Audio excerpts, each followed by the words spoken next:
नमस्ते भैया बहनी चाची भाई लोगन। आज मैं एक गाली गीत सुनाने जा रही हूँ। आप लोगों को अच्छा लगेगा तो लाइक करना।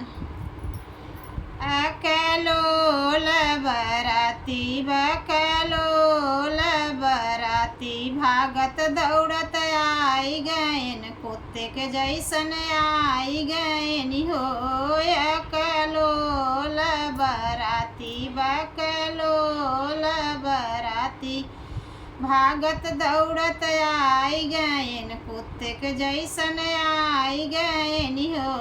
आई के पहुँचे नी हमरे यहाँ बफर सिस्टम में। आई के पहुँचे नी हमरे यहाँ बफर सिस्टम में। सारा पत्तल चाट गएन कुत्ते के जैसन हो। सारा पत्तल चाट गएन कुत्ते के जैसन हो।